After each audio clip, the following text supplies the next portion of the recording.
vejámenes, fueron abusivos con la gente que luchó al lado de ellos, se beneficiaron de los privilegios, seguramente fueron corruptos, y esas cosas se les perdonó porque eran prohombres. Entonces estamos en 1886. Es denominado, ahora quiero, para que ustedes, como ya tienen un pequeño contexto, he denominado mi conferencia de hoy Fuerza Pública, óiganlo bien, Fuerza Pública y Cuerpos Civiles Armados Legales, una mirada desde Colombia. Y quiero explicar el término de la siguiente manera. Fuerza pública. Ya vamos a ver por qué hablamos de fuerza pública y cómo la comprendemos en el escenario colombiano. Cuerpos civiles armados. Estamos en México. México, como Colombia, tiene cuerpos civiles armados, pero también los tenemos legales e ilegales. Yo me voy a referir a los legales.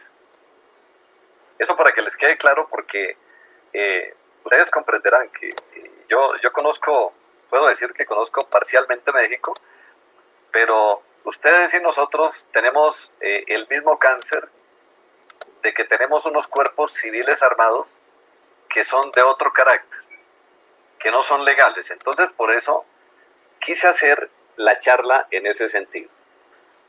En primer lugar, quiero señalar que la fuerza pública, eso para que todos lo tengan presente, fuerza pública está soportada para el caso colombiano en la Constitución.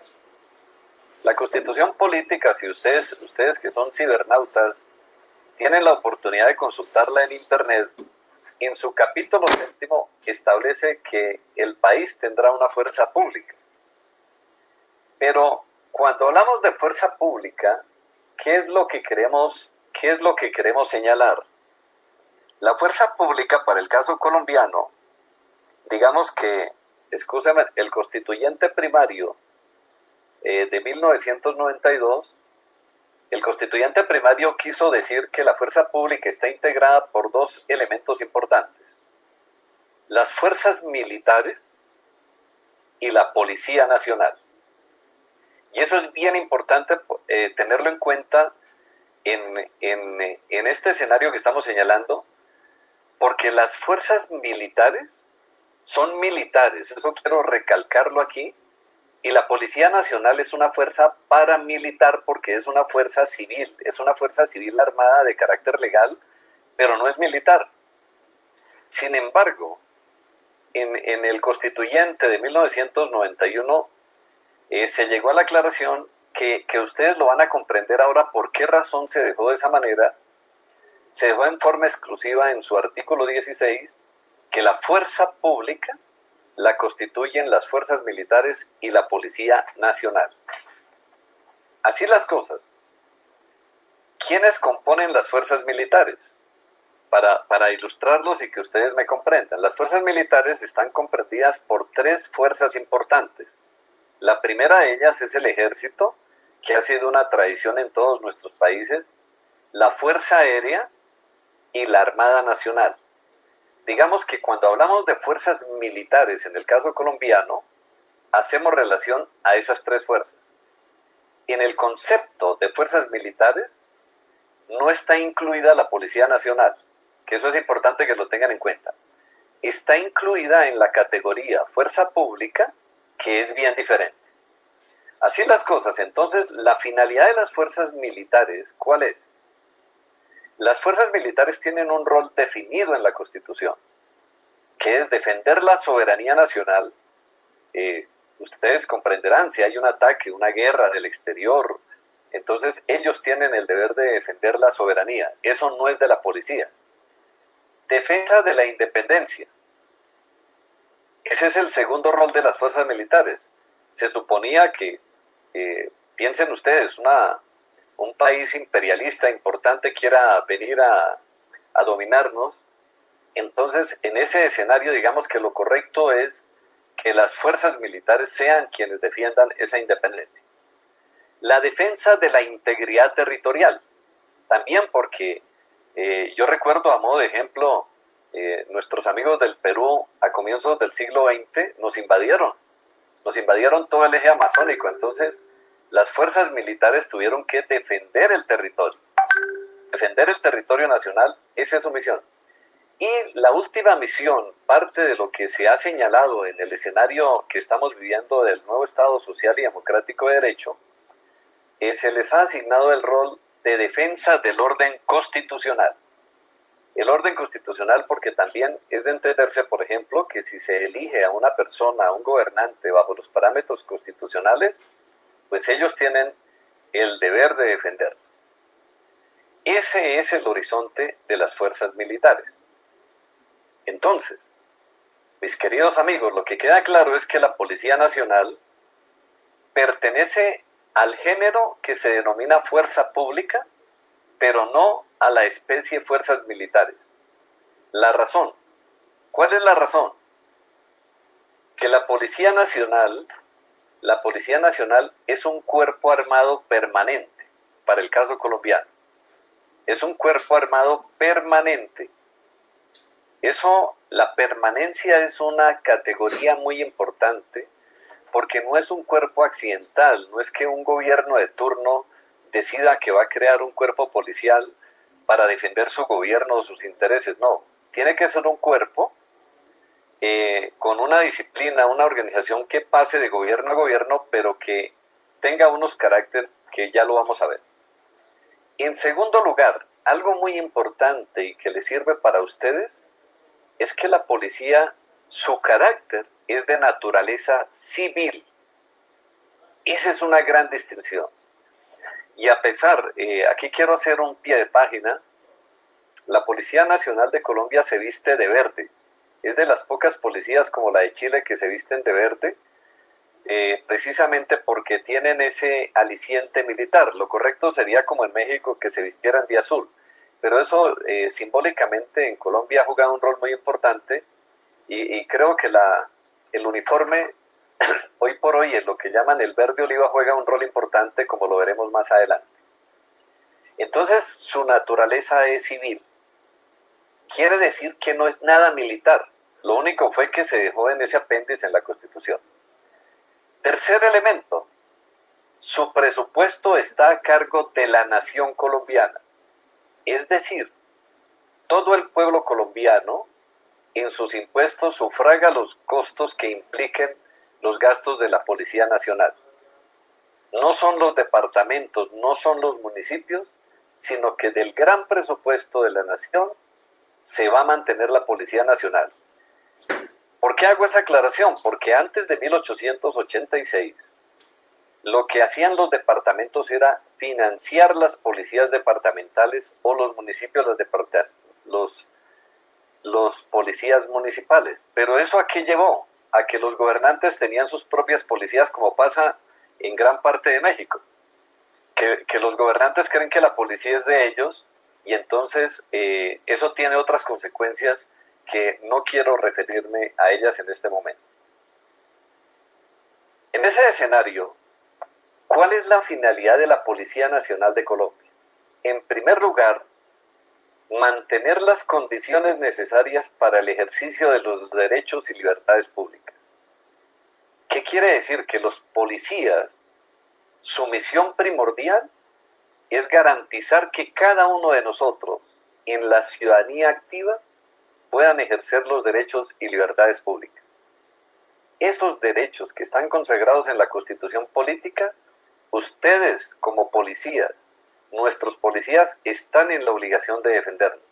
Y deben hacerlo no porque el gobernante de turno se los diga, no porque el presidente se lo ordene, sino porque su conciencia, su conocimiento de que vivimos en el marco de un Estado social y democrático de derecho, los obliga, óiganlo bien, los obliga a defender los derechos de los ciudadanos. Esa es una misión muy importante. Y la segunda misión, que es bien significativa, es algo que, por lo cual seguramente muchos de ustedes han escuchado que estamos luchando nosotros, que es asegurar que los habitantes de Colombia vivamos en paz. Esa sí es la misión de la policía, no la del ejército.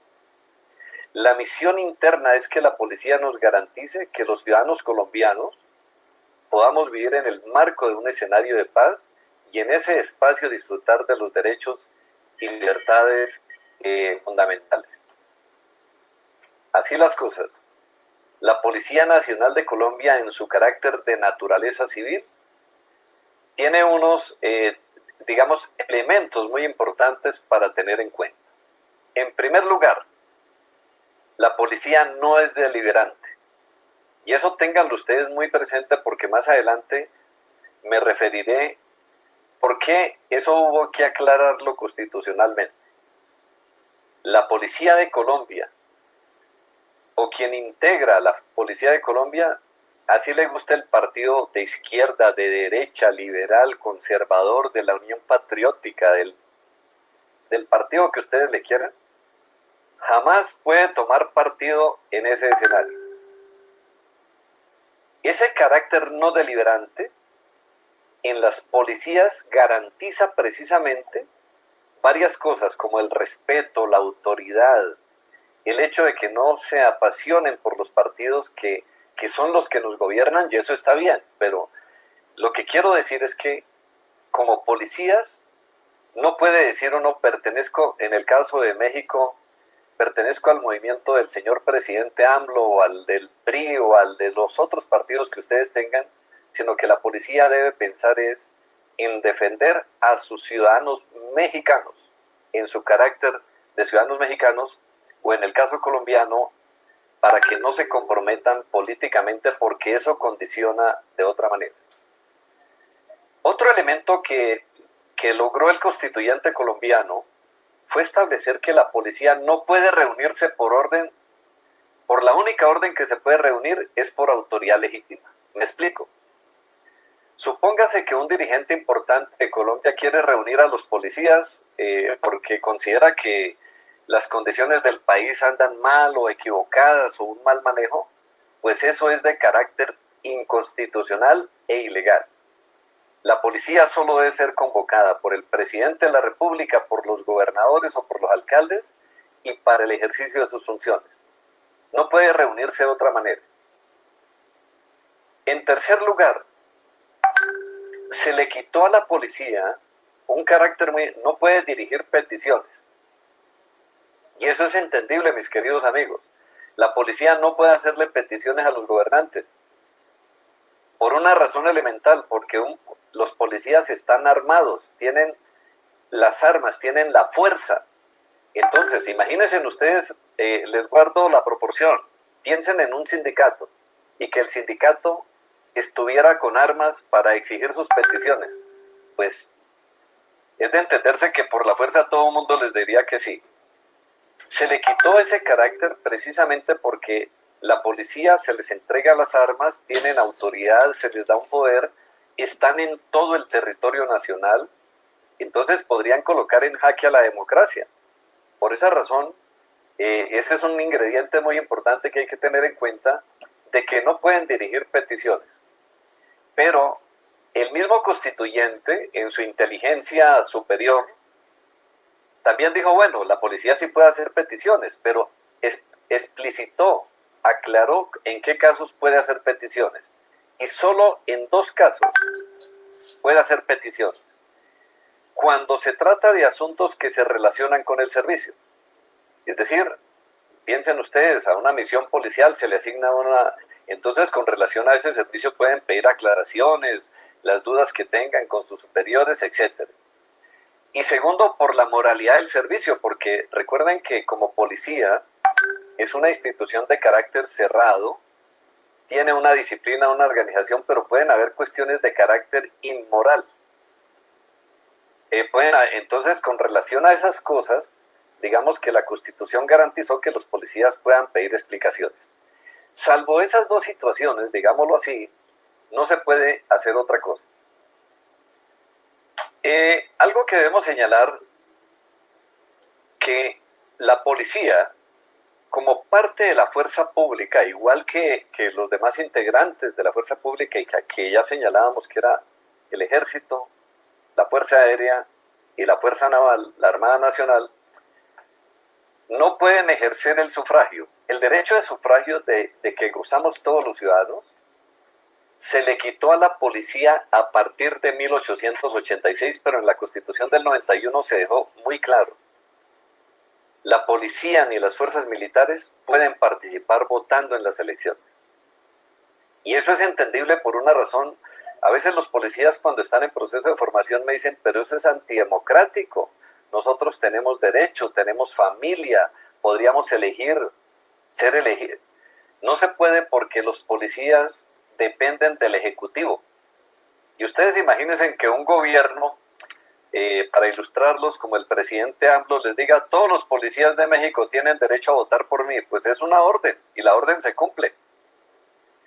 Por esa razón no se puede permitir que los policías tengan derecho al sufragio. Eso es algo que en las policías hay que hacerlo siempre para evitar precisamente ese tipo de apasionamientos. Y segundo, como fuerza pública, los policías tampoco pueden participar en los debates de los partidos o en movimientos políticos. Imagínense ustedes un policía participando en esos debates. Sería incoherente con un sistema de contrapesos del poder. Entonces, por esa razón no se les puede permitir que participen en ese escenario. Pero bueno, digamos que a los militares y a los policías también se supone que ustedes están investidos para que prevengan los delitos, para que eviten la comisión de delitos y para que capturen a los que han cometido delitos. Pero como institución policial, también sus integrantes cometen delitos en el ejercicio de su actividad o en el ejercicio de su sentido común. Para ese propósito, digámoslo, que el constituyente le garantizó a la policía, nosotros somos de los pocos países que le garantizamos a la Policía Nacional que tienen un fuero especial cuando cometen delitos. El fuero especial es que los delitos que cometan en relación con el servicio lo conocen unas cortes marciales de carácter policial que también se denominan tribunales militares y están amparados por el Código Penal Militar. Es decir, el policía colombiano, mis queridos amigos, cuando comete un delito que tenga que ver con el servicio y en relación con el mismo servicio, los delitos que se cometan en ese sentido son de competencia de la jurisdicción penal militar. Y eso tiene una importancia. A modo de ejemplo, por ejemplo, el delito del centinela. Supóngase, para ilustrarlos, que un policía lo dejamos cuidando la estación de policía y él se duerme en la garita donde está el centinela. Pues ese delito no se lo podemos enviar a la Fiscalía General de la Nación porque es de entenderse que los fiscales por excelencia no saben que dormirse. Por ejemplo, si yo fuera fiscal y me dicen juzgue a una persona porque se duerme en la garita, yo diría como juez que uno tiene derecho a dormirse en la garita, porque si tiene sueño y es de noche, eso es humano. Pero cuando se es policía o militar, eso ya no es tan humano, porque se supone que usted como policía, usted como militar, tiene la capacidad de soportar una noche parado 8 horas, 6 horas, las que le asignen, cuidando, y ese es un delito propio de los militares. Entonces, por eso se les da la garantía de que en esos casos pueden ser juzgados por la jurisdicción militar. Y eso está muy bien. Eso es una cosa que, digamos, ustedes que están en la construcción de una policía con una vocación diferente, me parece que es una buena práctica el sistema colombiano de incorporar para sus policías el fuero para los delitos que tengan que ver con el servicio. Y aclaro una cosa porque ustedes son jóvenes también policiales en proceso de formación. Supóngase que hacemos el allanamiento a una casa y uno de ustedes, un policía, ve que hay un reloj sobre una mesa y el policía coge el reloj y se lo echa a su bolsillo. Ese delito que es de hurto, nada tiene que ver con el servicio policial o militar. Nada, pero nada es nada, así usted vaya en su actividad policial haciendo el allanamiento. Ese es un delito del fuero común y ese debe conocerlo en el caso de Colombia la Fiscalía General de la Nación. En el caso de México creo que es la Procuraduría. Entonces, ustedes lo que tienen que ver es que si el delito nada tiene que ver con el servicio, eso es del horizonte del derecho común y ustedes se comportan como delincuentes comunes y corrientes. Eso para que lo tengan en claro. En Colombia lo hemos ido perfeccionando para evitar precisamente que resulte premiado un policía que comete delitos comunes y se ampare en la jurisdicción penal militar, porque eso tiene unos privilegios. A ver, no quiero decir que no sea delito, sino que tiene un privilegio porque usted podría ser enviado a una guarnición militar a pagar su pena. El tratamiento es decoroso porque es un delito militar, policial, y eso tiene otros ingredientes. ¿Qué quiere decir entonces esto de la jurisdicción militar? Que la jurisdicción militar se integra para el caso colombiano. ¿Quiénes la configuran? Los miembros de la fuerza pública, que ustedes ya lo comprendieron, todos los que son en servicio activo o que se hayan retirado. Pero los que estén retirados tienen que haberlo hecho, que se hayan retirado por buenas condiciones. Es decir, que no hayan sido retirados por ser unos delincuentes también, porque pues eso sería indigno para la justicia que una persona que cometió un delito fuera a administrarle justicia a otra persona que está cometiendo o siendo juzgada por un delito. Esa jurisdicción también garantizamos que sea independiente del mando policial o del mando militar. Me explico. A pesar de tener una configuración estrictamente policial o militar, sin embargo, esa justicia se integra por personas que ya no dependen del mando jerárquico de la institución. Por decir algo, un general de la República no me puede, si yo soy juez militar, no me puede dar una orden de que condene o observa a una determinada persona, sino que conservo la integridad de ser juez, una persona imparcial. Entonces, algo que yo denomino novedoso es que se agregó que para el caso de las conductas cometidas, esto es importante. De pronto ustedes no me lo comprenden bien, pero me obliga como académico a hacerles una pequeña ilustración. Antes de continuar, quiero decirles que si alguno tiene alguna duda o no le queda claro algo de lo que yo voy señalando, puede pedirle la palabra ahí a la doctora Cristina o a quien esté organizando y me formula la pregunta porque no me molesta que me interrumpan. Se trata precisamente de que ustedes queden con una buena formación que les permita asimilar muy bien sus conocimientos.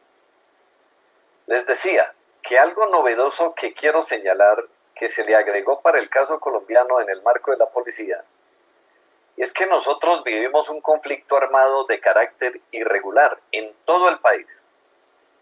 Aquí no es como el caso mexicano, que es en Chiapas, donde los indígenas tienen un movimiento armado que es símbolo de América Latina, sino que en el caso colombiano vivimos, y aún lo vivimos, puedo decirlo con total certeza. Entonces, ese conflicto armado tiene unas normas que regularizan el accionar policial o militar, porque el derecho internacional humanitario tiene unas normas que permiten cómo se actúa frente a las condiciones de conflicto armado. Entonces, a partir del año 91, se agregó una norma que cuando los policías aplican las normas y principios del derecho internacional humanitario, también quedan protegidos para que puedan ser juzgados benignamente y no se les someta. Puede ser benignamente si actúan correctamente dentro del marco del derecho internacional humanitario, o puede ser que se les castigue más severamente si violaron los derechos humanos, y en ese caso se les juzgaría por crímenes de lesa humanidad. Aclarado eso, debo señalar que, como les venía anunciando, en el título de mi conferencia yo hablo de cuerpos armados. Entonces ya llevamos cuerpos armados civiles, la Policía Nacional, el primero, que están amparados por la legalidad. Pero en Colombia también tenemos otras personas civiles armadas legales que tienen algo que ver con lo que estamos haciendo. Esas personas que trabajan como custodios, cuidando a las personas que están condenadas en las cárceles de Colombia, se les denomina custodios. Entonces los custodios pertenecen a un instituto que es bueno que tengan el referente y lo tomen nota: Instituto Nacional Penitenciario y Carcelario de Colombia. Instituto Nacional Penitenciario y Carcelario de Colombia, INPEC, que es el instituto encargado de vigilar las cárceles del país. Y esos son hombres y mujeres que se encuentran armados. Es un cuerpo parecido al de la policía de naturaleza civil nacional que cuidan las cárceles, pero que no están, algo que debo señalarles, no están incluidos en la Constitución. La policía, como les señalaba, está incluida en la Constitución, pero en el caso particular de la fuerza del INPEC, esta no se encuentra consagrada en la Constitución, sino que su creación es de carácter legal. Es decir, el legislador, a través de una norma, creó este tipo de organización. En Colombia, para que ustedes tengan el referente, la ley 65 de 1993, es decir, 2 años después de expedida la Constitución, y un año siguiente expidió un decreto que es el decreto 407 de 1994, en el cual se dijo de este cuerpo armado que es de carácter civil lo siguiente: en primer lugar, que se trata de un cuerpo armado, igual que la policía, igual que el ejército. Segundo, de naturaleza civil. ¿Qué quiere decir? Que los funcionarios del INPEC no son militares ni hacen parte de la fuerza pública. Aquí ya hay un ingrediente que los diferencia de la Policía Nacional. A pesar de ser de naturaleza civil, no hacen parte de la fuerza pública. Y su fundamento no es constitucional, sino que su fundamento, ¿de dónde deriva? Como les había señalado, deriva de la ley y de los decretos reglamentarios. Algo que quiero precisarles en esta charla de ilustración: el artículo 117 del decreto que les he mencionado, 407 de 1994, ¿cómo denomina a ese cuerpo armado? Lo denomina Cuerpo de Custodia y Vigilancia Penitenciaria y Carcelaria. Es decir, en algunos países del mundo, les voy a mencionar como el caso de Brasil. En Brasil se conoce la policía penitenciaria. En México no sé, porque no he tenido la posibilidad de conocer el esquema carcelario mexicano, pero lo que puedo decirles es que en Brasil hay policía penitenciaria. En Colombia no existe la policía penitenciaria, sino que es un cuerpo de custodia y vigilancia penitenciaria y carcelaria creado por la ley. Es un cuerpo armado de naturaleza civil, pero también, igual que la policía, es de carácter permanente. Quiere decir ello que tiene, ya vamos a ver, tiene una academia penitenciaria y carcelaria donde se forman los futuros custodios, y el carácter, como es nacional, se pueden enviar a cualquier lugar del país. Igual que la policía y la fuerza pública y las fuerzas militares, es de carácter jerarquizado. ¿Qué quiere decir eso? Que hay unos niveles superiores y quien da la orden, los inferiores deben cumplirla y asimilarla para ese propósito. Tienen un régimen que debo señalarlo y disciplina especiales. ¿Qué quiere decir? Su régimen, tanto prestacional, salarial, etcétera, está definido en unos reglamentos, pero también tienen un régimen disciplinario especial, a través del cuando cometen faltas que van en contravía de su función, de su misión, son juzgados por sus propios regímenes, en el caso de Colombia.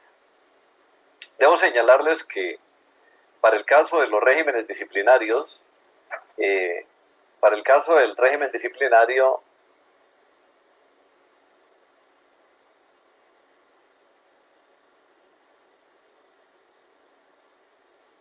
¿aló, me escuchan?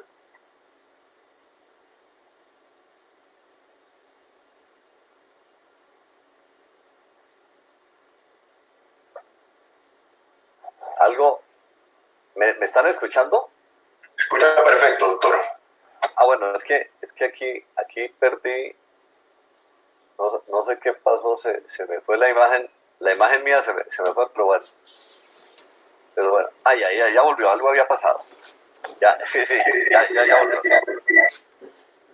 Bueno, les decía, que parte Fue de su Zoom, güey. el artículo Fue de su Zoom. 117 que les mencionaba dice que es un cuerpo de custodia, de vigilancia, que es un organismo armado de naturaleza civil, Fue de su Zoom. jerarquizado y con régimen de disciplinas especiales.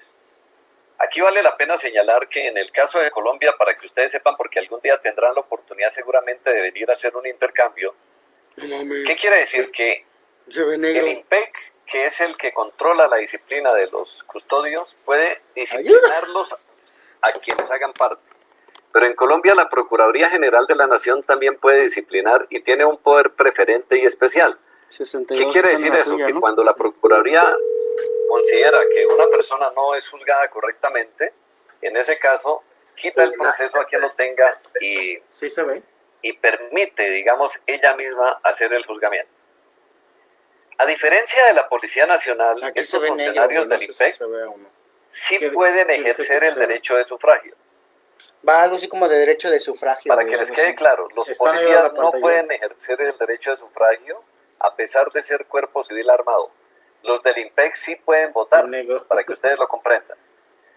Pero eso tiene una explicación, porque los funcionarios del ¿Qué IMPEC hacemos? no dependen tanto de la clase política ¿Ya se ve negro como o qué? puede ser la policía, que depende de los municipios, de los gobernadores y del presidente de la República. Pero aquí en la video sí se En ve. segundo lugar, a diferencia de la policía, En el... se pueden sindicalizar. En el Zoom sí se ve. Y en Colombia hay una cosa que no gusta Su mucho. imagen, sí.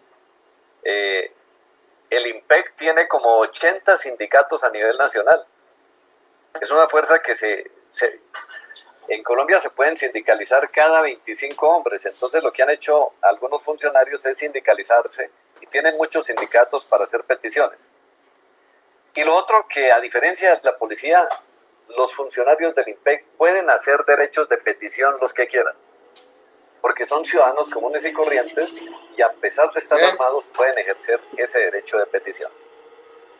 Una cuestión problemática que quiero comentarles es, y en Colombia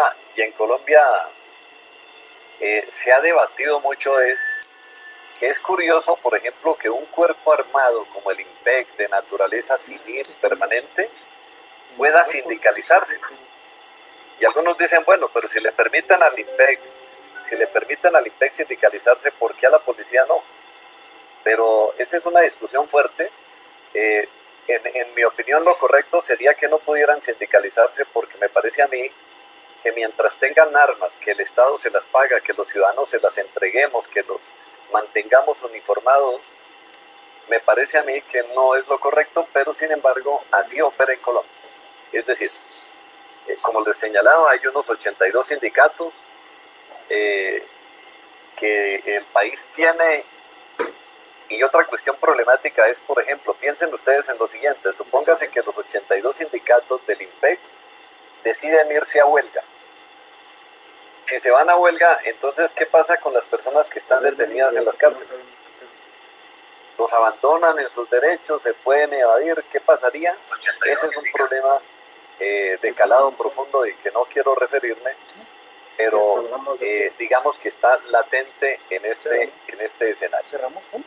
Ese es, mis queridos amigos, la primera parte de esta charla que quiero darles, y me gustaría en este momento, doctora Cristina, si me escucha, si hay alguna inquietud con relación a lo dicho, para entrar en una segunda parte que ya les comentaré de qué se trata, pero digamos que puedo concluir esta primera parte diciendo que es como el panorama general de lo que implica la Policía Nacional, que es el escenario que estamos refiriéndonos, a partir de una reflexión que es sobre la fuerza pública, fuerzas militares, cuerpos armados de carácter legal, que en el caso de Colombia tenemos a la Policía Nacional y tenemos al IMPEC.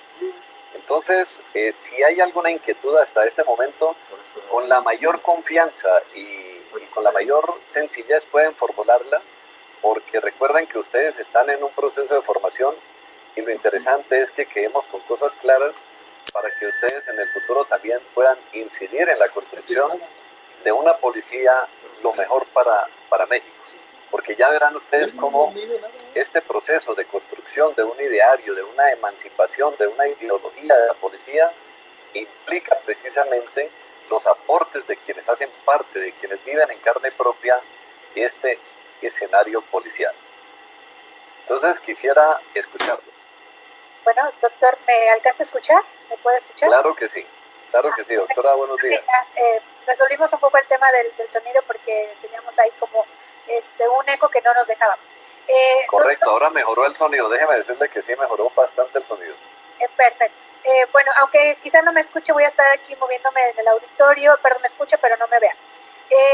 Creo que la reflexión que hace es bastante importante porque aquí en México tenemos, sí, a diferencia de Colombia, una estructura un poco distinta por cuanto al sistema penitenciario. En México el sistema carcelario hace parte de la seguridad pública y por tanto corresponde estrictamente al Estado y a los cuerpos de seguridad que se pueden dar a partir de los 3 niveles de forma municipal, estatal o federal, que para el caso de Morelos, tanto estatal como municipal están sumidos a la Secretaría de Seguridad Pública, que es la Comisión Estatal de Seguridad, y es quien administra y regula su funcionamiento y quien se encarga de dotar a cada una de las prisiones municipales y estatales de personal de custodia penitenciaria. Para el orden federal, pues, o las prisiones de orden federal o de corte federal, pues ahí es estrictamente la autoridad o el Estado a nivel federal quien se encargaría de esta administración y esta vigilancia. Voy a pasar ahorita el micrófono para que los compañeros puedan interactuar con usted.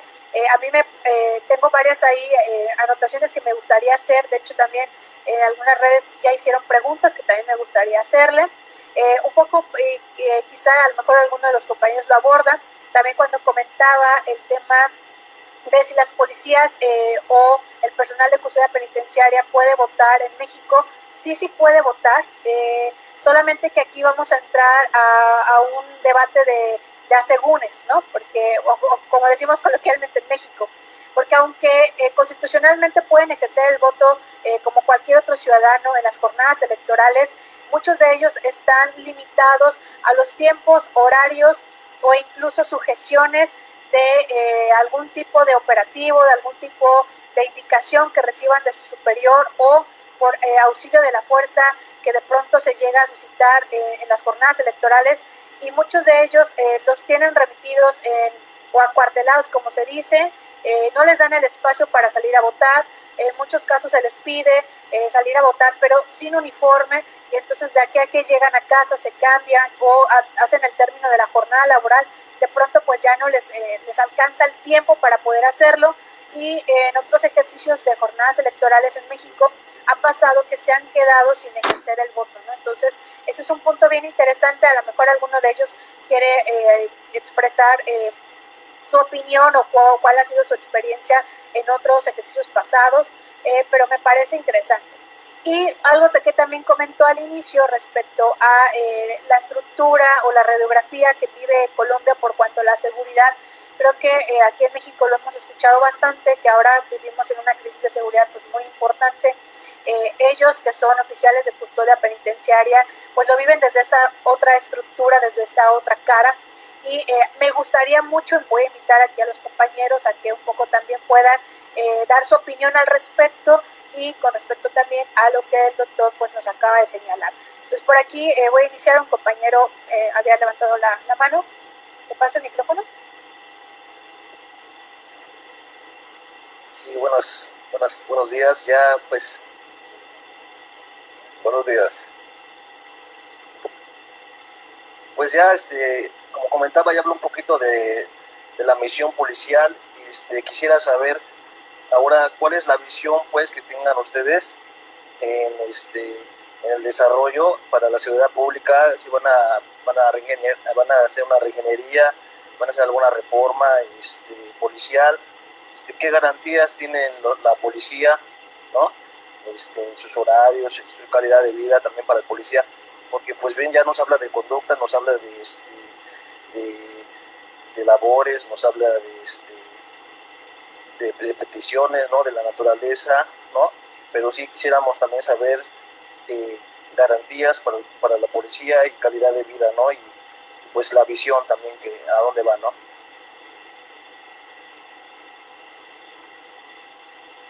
Doctor, si puede. Perfecto.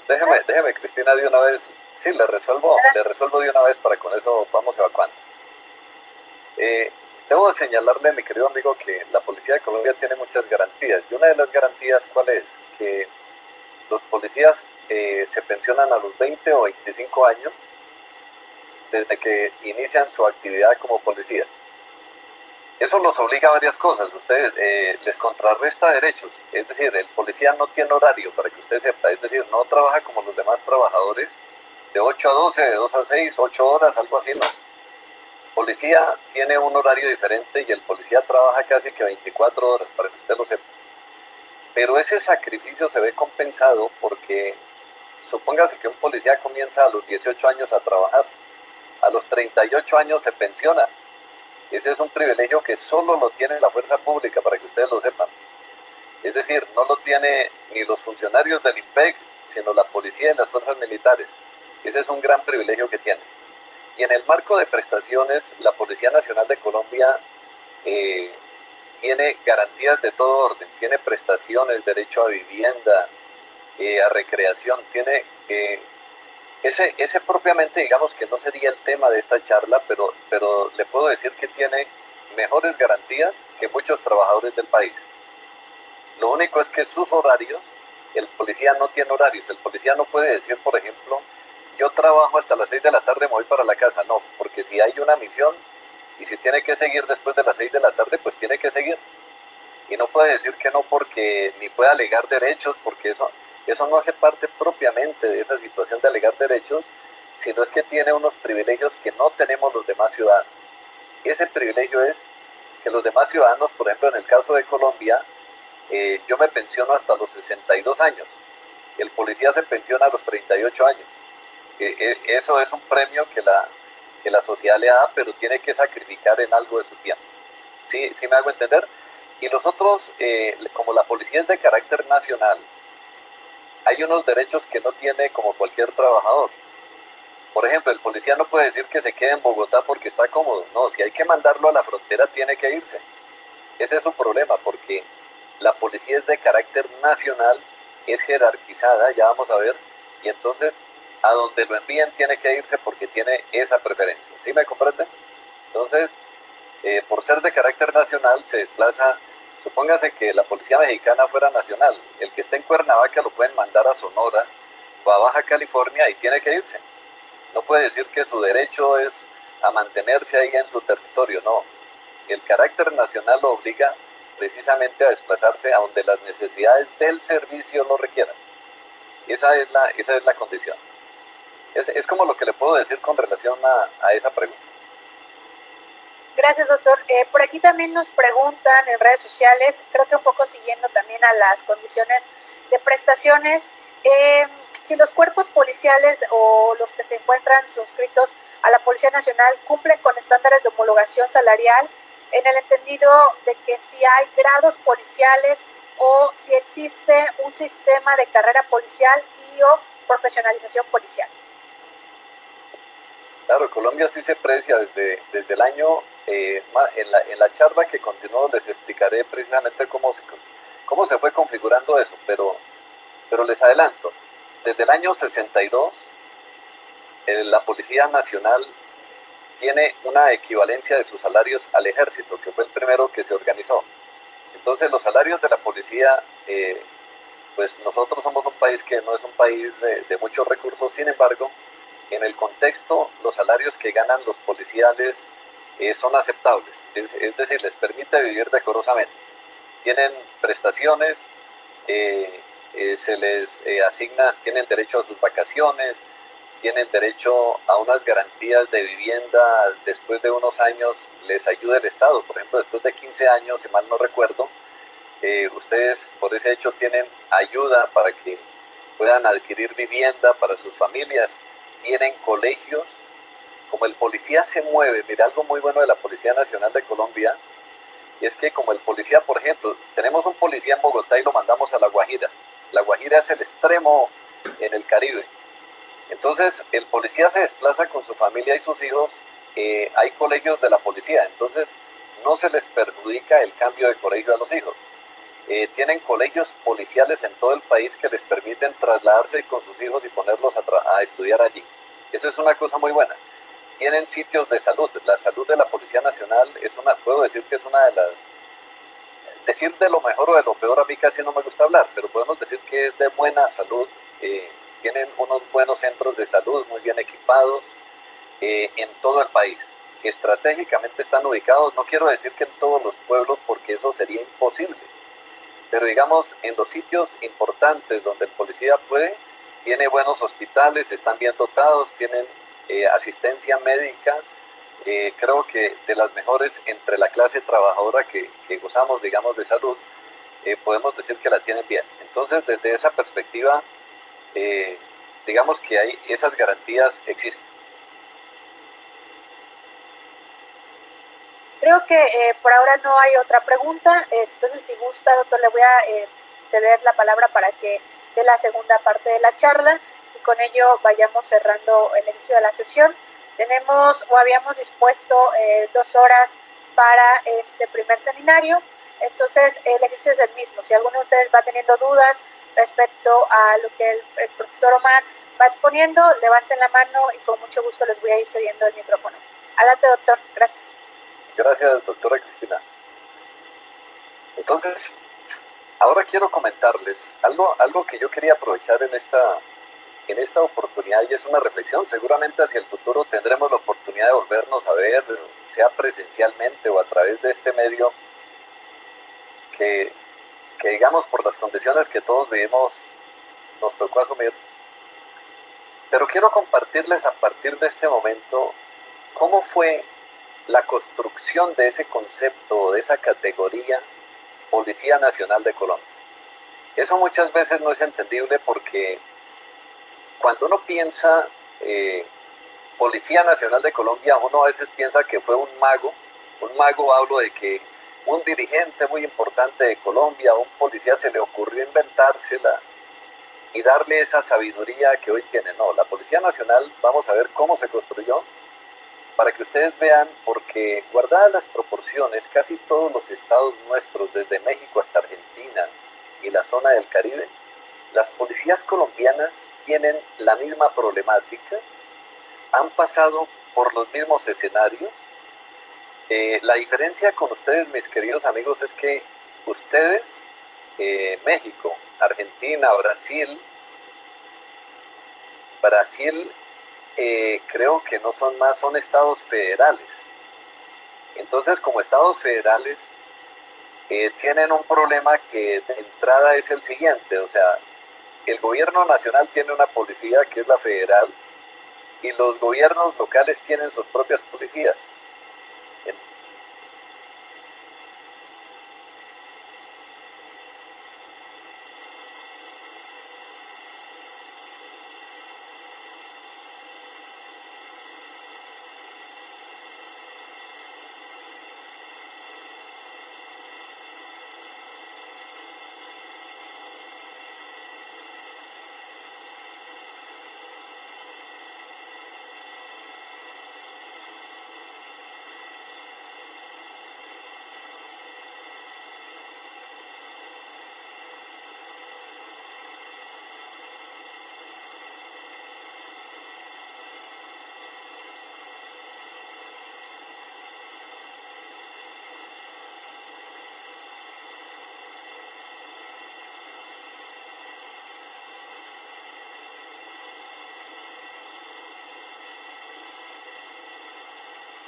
Aló, ¿me escuchan?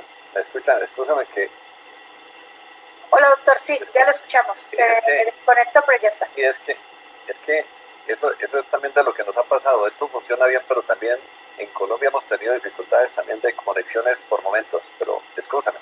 No se preocupe, puede usted continuar la sesión. Escúchame que tenemos todavía, ¿cuántas horas es? 5 horas, no hay problema. Bueno, les decía que vamos a revisar cómo fue esa creación de esta Policía Nacional de Colombia, haciendo una pequeña retrospectiva desde el siguiente procedimiento. Les había señalado que en 1886 se crea una constitución nueva para el país, una constitución que venía, los gobernantes regionales se enfrentaban por quién tenía el poder y eso se llamaba Estado Federal. Entonces les decía que el presidente Núñez centralizó el Estado y expidió la famosa Constitución de 1886, que es de carácter centralista. Acabamos con el federalismo desde el año 1886. En una frase famosa, el presidente de aquella época decía, la Constitución de 1853 ha muerto. ¿Cuál era la de 1853? La Constitución Federal. Entonces, ante esa nueva emergencia de la Constitución centralista, comienzan a operar todos los órganos del Estado en función y en misión de ese sentido, y el 5 de noviembre de 1891, es decir, unos 5 años después, el presidente de aquella época firmó un decreto que les sirve a ustedes de referencia para cuando quieran hacer un estudio acerca del derecho de policía comparado. Se firmó el decreto que se llama Decreto 1000 de 1891. El nombre es simbólico, 1000, el decreto 1000, y se crea para una cosa, se reglamenta el cuerpo de policía de la ciudad de Bogotá. Por eso les decía que la Policía Nacional de Colombia no es producto de un mago. Se reglamenta por primera vez la policía en Colombia, pero la policía de Bogotá, no la de todo el país. Y este presidente Holguín entonces la reglamenta, fundado en que la Constitución del 86 señalaba precisamente que el país requería un gobierno centralizado fuerte, capaz de mantener digamos, en regla a esos poderes regionales que se venían dando desde hacía mucho tiempo. Entonces, digamos que ahí es tener el orden público interno, porque estaba deteriorado por dos cosas. Las luchas partidistas, es decir, cada estado federal andaba luchando precisamente por imponer su propio criterio y utilizaba las policías en uno u otro sentido. Y segundo, algo que pasó a partir del año 86 fue que se fue incrementando la delincuencia común. Es decir, como esta era una población más de origen campesino, la gente fue migrando a las ciudades seguramente porque los jóvenes necesitaban empleo y las ciudades seguramente ofrecían mayores alternativas. Eso hizo posible precisamente que esa movilidad generara una delincuencia mayor y por esa razón también se hacía necesario, digámoslo así, crear una policía que contrarrestara ese efecto preventivo de los delitos. Hacia 1888, entonces también el presidente de la época crea una cosa que llamó Gendarmería de Alta Policía Nacional. Asumiendo, recuerden que el término gendarmería es de origen francés. Entonces, este gobernante le da ese nombre para cambiarle la denominación y tenía, digamos que, las siguientes finalidades.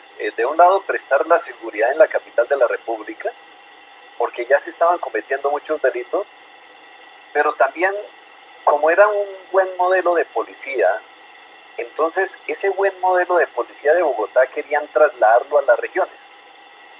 ¿Y qué hicieron los gobernantes bogotanos? Entonces dijeron, mire, Barranquilla necesita una misión especial, entonces enviemos a los policías de Bogotá que están capacitados, enviémoslos a Barranquilla, a Bucaramanga.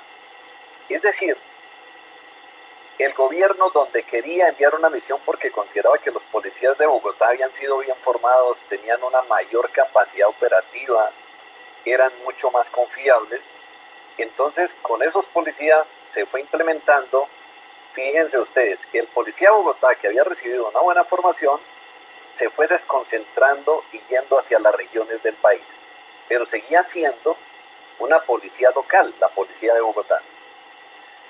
Hacia el año 1890, entonces, en Bogotá pues existía su cuerpo de policía, que era una mezcolanza. También existía una policía departamental, porque les explico, igual que Ciudad de México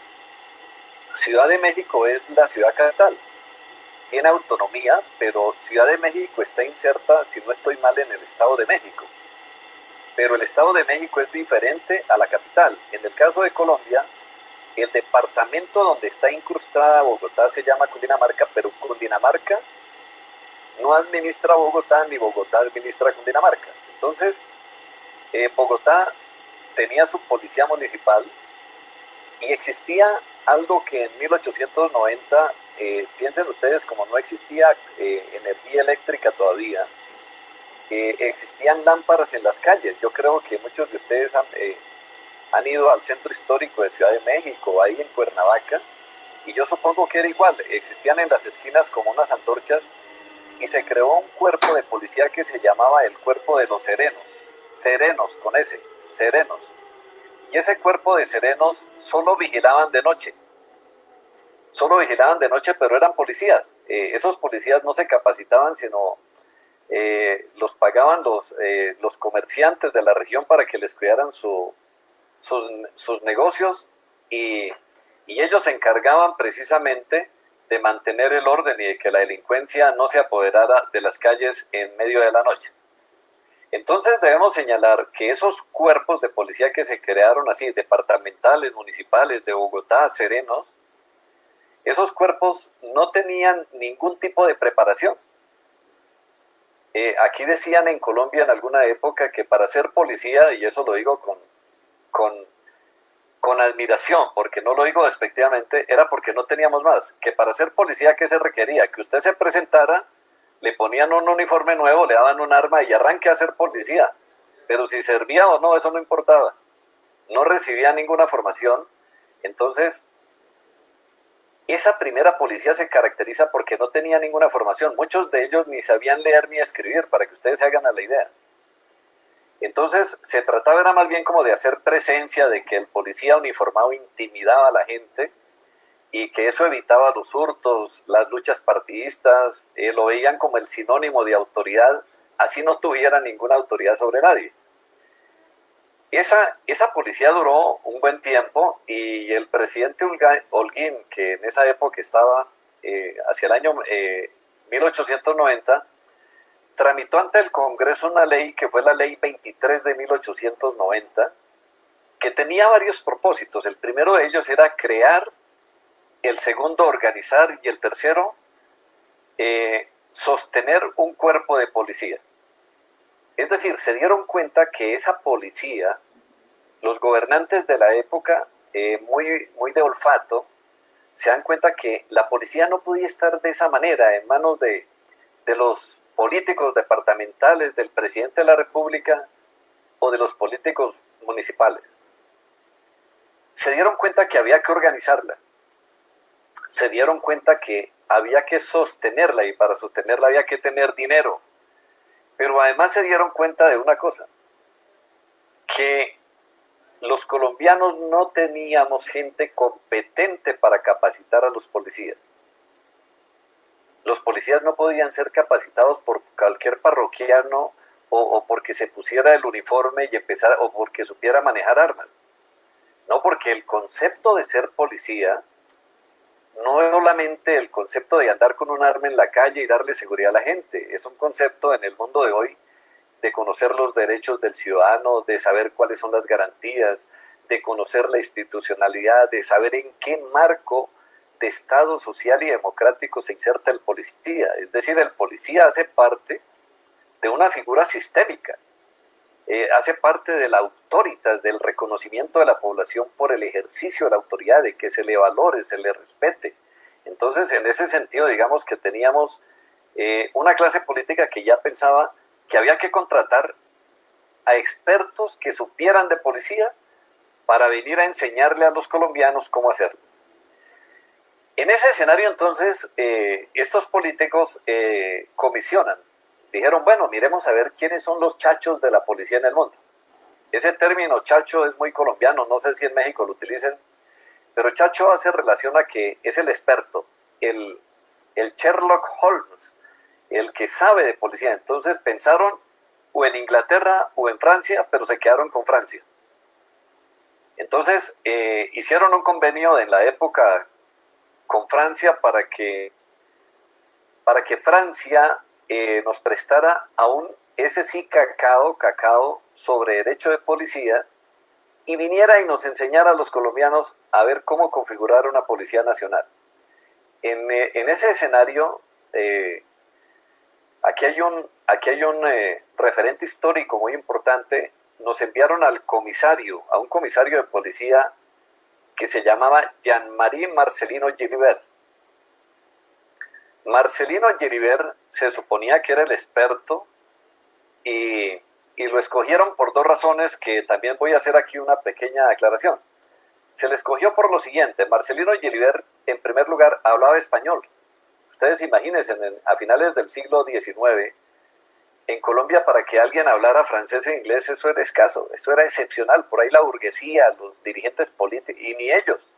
La mayoría de los presidentes eran hasta ignorantes, eran gamonales, terratenientes que tenían muchos privilegios y llegaron al poder, pero eran, yo digo, burros cargados de dinero. Entonces, traer a un personaje que hablara español era importante, porque si no, ¿cómo iban a formar a los policías? Y los policías que se estaban en formación no manejaban francés. Y en segundo lugar los escogieron por otra razón, porque Marcelino Gilibert era católico. Y quiero recalcar esto de lo católico porque en el año de 1886, el presidente Rafael Núñez, el que centralizó el poder, él era muy católico, él se había casado por lo civil, y una de las anécdotas es que para que la Iglesia Católica lo recibiera en su seno, le tocó casarse por lo católico y prometerle al Vaticano que iba a hacer un concordato, y efectivamente lo hizo. Y Colombia quedó sometida a la voluntad de la Iglesia durante más de 100 años. 100 años. Nosotros fuimos un estado confesional, arrodillado al Papa de Roma, y a diferencia de ustedes que en México tienen libertad religiosa desde hace muchos años, nosotros solo la obtuvimos a partir de 1991 para beneficio de todos los colombianos. Entonces, ese concordato hizo posible que el personaje seleccionado en Francia se le seleccionara por ser su carácter de católico. Y digamos que algo que uno puede decir es que a Marcelino Gilibert lo premiaron por eso, y si hubiera sido ateo no lo hubieran enviado por aquí. El 5 de noviembre, ese decreto a que les he venido refiriendo, que es el 5 de noviembre de 1991, entonces se crea ese organismo de asistencia técnica para la Policía Nacional. Y entonces, firmado ese decreto, ¿qué se dijo? Se creó un ministro de policía, un ministerio de policía. Es decir, ese ministerio debería organizar la policía como un cuerpo armado, con las condiciones de permanencia, con la finalidad de que se le encargaran servicios de orden y de seguridad, es decir, que estableciera el orden en la República y de seguridad, pero particularmente en la capital de la República y bajo la dirección de ese contratado francés. Es decir, Marcelino Gilibert iba a ser como nuestro primer comandante de policía, con la estructura que él le iba a dar a la Policía Nacional. Podemos decir que a partir del 1 de enero de 1892, se empieza a reorganizar la Policía Nacional de Colombia, incorporando a los cuerpos policiales a que nos hemos venido refiriendo. Es decir, se empieza a incorporar las policías departamentales, municipales, nacionales, para empezar a darle ese carácter nacional que nosotros queríamos señalar. ¿Qué particularidades se implementaron inicialmente? El presupuesto. Seguramente Marcelino y Oliver les dijo, no, el presupuesto tiene que ser el de la nación. Entonces, la nación empezó a asumir los costos de la Policía Nacional para evitar, y yo creo que en México les ha pasado, que a veces, por ejemplo, no tengan con qué pagarle el salario a los policías, como pasó hace poco, que tuve la oportunidad de ir a Cuernavaca y a los profesores universitarios no les pagaban el salario, porque no había plata. Entonces, para evitarse eso, en los departamentos, la nación asumió el costo porque la nación pues tiene capacidad de endeudamiento y puede cumplir mayormente sus obligaciones. Entonces, el primer requisito fue el presupuesto nacional. Segundo, se adscribió al gobierno nacional. Es decir, el Ministerio de Gobierno fue el primero que administró la Policía Nacional. Y ténganlo presente, el Ministerio de Gobierno, en el caso de México sería como una Secretaría de Gobierno, que es el equivalente, se le dio una leve formación, es decir, se dijo, a los policías hay que formarlos, hay que capacitarlos profesionalmente. El policía no puede ser un ciudadano común y corriente, tiene que tener unos valores, tiene que saber sortear las dificultades, tiene que saber aceptar los desafíos, tiene que saber que si un ciudadano lo ofende, no le obedece, pues no puede matarlo, sino que tiene que saber cómo someterlo, sea con la razón o con la fuerza, pero de una manera inteligente. Porque si no, el policía, ese que se vestía y le ponían el uniforme, si alguien no le obedecía, sacaba el revólver y lo mataba. El policía no le importaba más. Entonces, había que darle una capacitación para el nuevo policía. Inicialmente se le conoció a ese cuerpo de policía, se le dio Cuerpo de Policía Nacional o Policía Nacional de Bogotá. De Bogotá, fíjese, se le llamó porque las denominaciones juegan un carácter semántico pero importante. Cuerpo de Policía Nacional o Policía Nacional de Bogotá. Digamos que fue una forma incipiente de quitarle ese poder a las élites regionales que querían tener sus policías locales y digamos que en principio no fue de buen recibo, porque Colombia se caracterizó inicialmente en la conformación de la República porque los partidos eran conservadores y liberales. Entonces, cuando estaban en el poder los conservadores, esos perseguían con su policía a los liberales, y los liberales cuando subía perseguían a los conservadores con la misma policía. Entonces la policía era politizada, la policía era conservador o liberal dependiendo de quién estuviera en el poder. Entonces, digamos que les decía que no fue de buen recibo porque los conservadores priorizaron en darle a la policía un carácter de su partido porque los liberales se les habían insurreccionado. Entonces querían aclimatarlos y la única manera era tener la policía. Entonces la policía empieza a tener ese carácter nacional, pero como los conservadores querían mostrar que la policía era de carácter imparcial, pero sin embargo eso no se pudo evidenciar porque ¿qué hicieron los conservadores? Colocaron a los policías en algo que se empezó a crear y que nosotros no manejábamos, en el espionaje y la inteligencia. Dos categorías que surgen en el concepto policial. Entonces, digamos que los conservadores camuflaban a los policías para que le hicieran inteligencia qué estaban pensando los liberales y les hacían inteligencia porque se les infiltraban para poderles hacer seguimiento y de esa manera encarcelarlos o vincularlos con delitos como la rebelión, la conspiración, etc. Los candidatos del gobierno entonces utilizaban la policía para hacer fraudes, porque los conservadores, si estaban en el poder, por ejemplo, los liberales, entonces colocaban a la policía para que hicieran fraude en las elecciones. Por eso las policías, en el caso de Colombia, en la policía inicial, mis queridos amigos, la gente no confiaba en la policía porque la policía participó de los fraudes electorales en las elecciones. Pero digamos que no fue por culpa de los policías, porque los policías no tenían una formación académica, profesional, Y la clase política pues tenía mejores condiciones económicas, políticas, sociales, y eso hizo posible que el policía fuera muy obediente y cumpliera las órdenes que los pinches gobernantes, en términos mexicanos, los pinches gobernantes quisieran darle a los policías. Digamos que en el año 1893, hacia el 15 y 16 de enero, se produce una insurrección popular que fue famosa en Colombia, porque fue una revolución de los artesanos. Los artesanos se rebelaron y atacaron todas las comisarías de policía. Los policías no fueron capaces de contener la revuelta ciudadana. Claro, porque no estaban formados, no estaban capacitados, entonces las turbas los avasallaron, mataron a algunos de ellos, pero en últimas lo que quiero decir para ilustrar esto es que los gobernantes se dieron cuenta que la policía no tenía la capacidad de gestión del control interno del orden público y les tocó acudir al Ejército Nacional.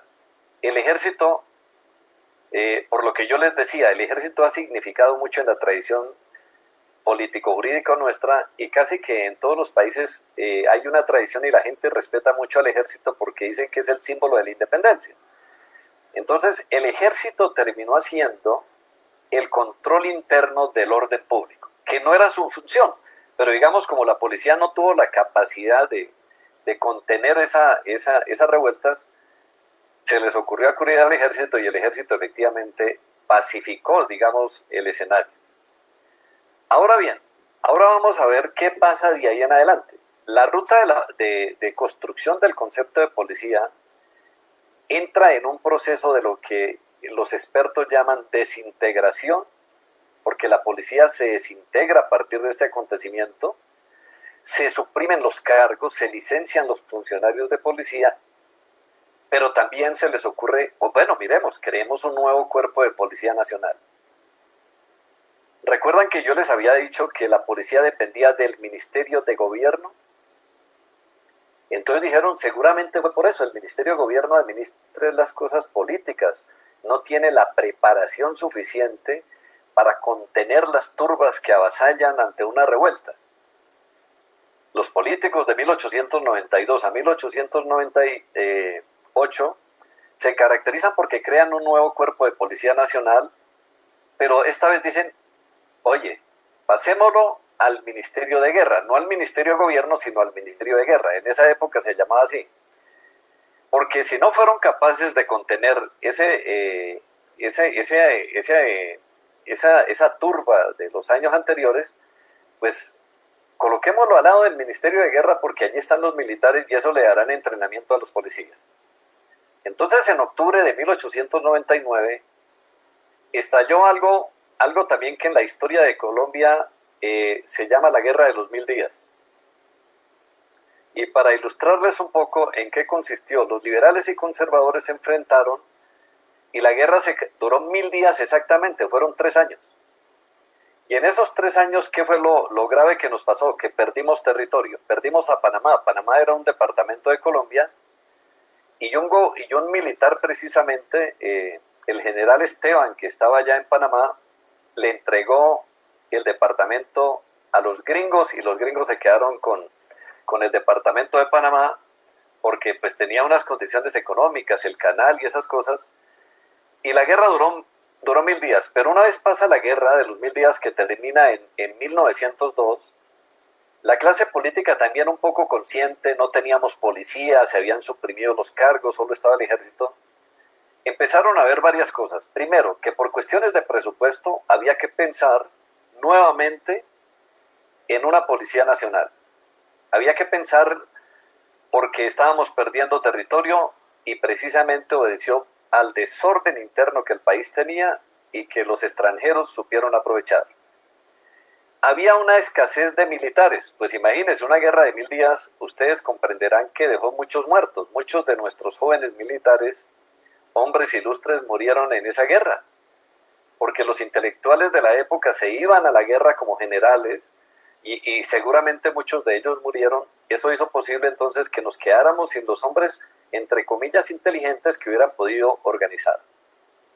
Y los pocos policías que quedaban de ese escenario engrosaron las filas o del ejército o se fueron a los partidos porque los habían licenciado para tomar partido y luchar contra las élites de uno u otro lado. Terminada esa guerra, un presidente que se llamó José Manuel Marroquín le da por fundar otra vez para Bogotá porque, claro, pues él era el presidente, necesitaba tener una policía que lo protegiera para poder salir a las calles y andar y que no lo agredieran. Creó algo que se denominó la Guardia Civil de Bogotá.